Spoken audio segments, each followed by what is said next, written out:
Hello दोस्तों, मैं मनीष कुमार दुबे, मेरे चैनल में आपका स्वागत है। जैसा कि आप लोगों ने थंबनेल में देखा है, आज मैं आपको एवियन डिजीज यानी एवेस्कुलर नेक्रोसिस के बारे में बताऊंगा।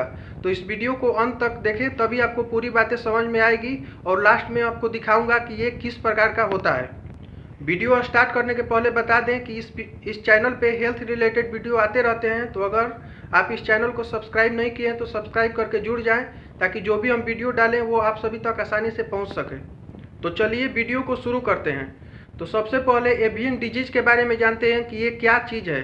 तो सबसे पहले बता दें कि इसमें बोन टिश्यू का डेथ हो जाता है due to lack of blood supply. अगर वहाँ पे ब्लड सप्लाई अच्छे से नहीं पहुँचती है तो वहाँ पे बोन टिश्यू जो होते हैं वो डेथ करने लगते हैं। उसी को एवेस्कुलर नेक्रोसिस यानी एवियन डिजीज बोला जाता है। इस डिजीज से कोई भी पेशेंट, कोई भी आदमी इफेक्टेड हो सकता है, लेकिन इसका जो मेडिकली ज़्यादा इफेक्ट होने वाली जो एज होती है वो 30 एज से लेके और 50 एज तक होती है। यानी जो 30 से और 50 एज के लोग हैं वो इससे ज़्यादा इफेक्ट होते हैं। फिर उसके बाद इसके सिम्टम यानी लक्षण के बारे में बात कर लेते हैं कि अगर ये आपको डिजीज हो जाता है तो इसमें क्या क्या लक्षण मिलेंगे। तो सबसे पहले हम बता दें कि बहुत सारे लोगों में इसके सिम्टम नहीं मिलते हैं, लेकिन जिस लोगों में ये सिम्टम देखा गया है उसमें क्या होता है कि बोन का वीकनेस देखा जाता है, और कोई भी अगर उस पर प्रेशर पड़ता है तो वो जल्दी दुखने लगता है या बोन मतलब इफेक्टेड हो जाता है। अब आपको बता दें कि कब आपको डॉक्टर से मिलना चाहिए। अगर आप देखें कि आपके जॉइंट में ज़्यादा दर्द हो रहे हैं तो आपको डॉक्टर से कंसल्ट करना चाहिए कि ये एवियन डिजीज तो नहीं है। फिर उसके बाद आप डॉक्टर से संपर्क करके और इसका प्रॉपर इलाज करा सकते हैं। फिर उसके बाद हम बात कर लेते हैं कि ये किन किन कारणों से होता है। तो सबसे पहले अगर बोन में कहीं आपको चोट लग गई, उसके कारण आपका जो वहाँ का ब्लड वेसल्स है वो इफेक्टेड हो जाता है, जिससे प्रॉपर आपको ब्लड सप्लाई वहाँ तक नहीं पहुँच पाता है और ये डिजीज आपको हो जाता है।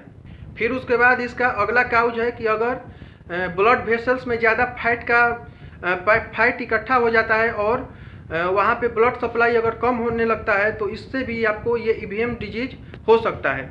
फिर उसके बाद हम बता दें कि एवियन डिजीज होने के क्या क्या रिस्क फैक्टर होते हैं, क्या क्या चीज़ें जो होती हैं जो आपको ज़्यादा जल्दी एवियन डिजीज से पीड़ित करा सकती हैं। तो सबसे पहले हम बता दें कि आप कहीं भी अगर चोट लगे तो उसका प्रॉपर डायग्नोसिस करवाएं डॉक्टर से, ताकि अगर आपको जो भी ब्लड वेसल्स है वहाँ का इफेक्टेड तो नहीं है। फिर उसके बाद अगला जो इसका रिस्क फैक्टर है वो है कि ज़्यादा अगर आप अल्कोहल का सेवन कर रहे हैं तो इससे भी वहाँ आपको एवियन डिजीज होने का खतरा बढ़ जाता है।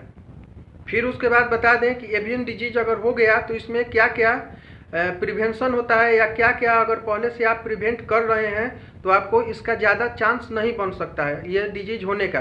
तो सबसे पहले आपको अल्कोहल को नहीं लेना है और अल्कोहल का सेवन बंद करना होगा, तब आपको इस डिजीज के होने के खतरा कम हो जाते हैं, या अगर डिजीज ये है तो उसका जो नुकसान है वो कम हो जाते हैं। फिर उसके बाद हमेशा आपको कोलेस्ट्रॉल लेवल को चेक करना है कि आपके बॉडी में कोलेस्ट्रॉल लेवल बढ़ा है या घटा है। फिर उसके बाद अच्छे से उसका मॉनिटरिंग करें, क्योंकि कोलेस्ट्रॉल लेवल बढ़ने से भी ये डिजीज हो सकता है। उसके बाद अगर ज़्यादा स्मोकिंग आप कर रहे हैं उससे भी ये डिजीज होने का चांस बढ़ जाता है। तो इस तरह आप जान गए कि इसके बारे में कि इसके क्या क्या लक्षण होंगे, क्या क्या मैनेजमेंट होंगे और ये क्या होता है। इस डिजीज को पूरा आप समझ गए, और ऐसे ही वीडियो देखने के लिए इस चैनल से जुड़ जाएं, ताकि इस पे हेल्थ रिलेटेड वीडियो हमेशा आते रहेंगे। पिछले वीडियो में जो हमने मोबाइल नंबर दिया था उस पर बहुत सारे लोगों का फ़ोन आ रहा था, जिससे मैनेज नहीं हो पा रहा था। इससे बहुत ही जल्द आप लोगों के लिए एक ऐप का लॉन्च करने वाला हूं मैं, जिससे आपको सुविधा होगी डॉक्टर से संपर्क करने के लिए।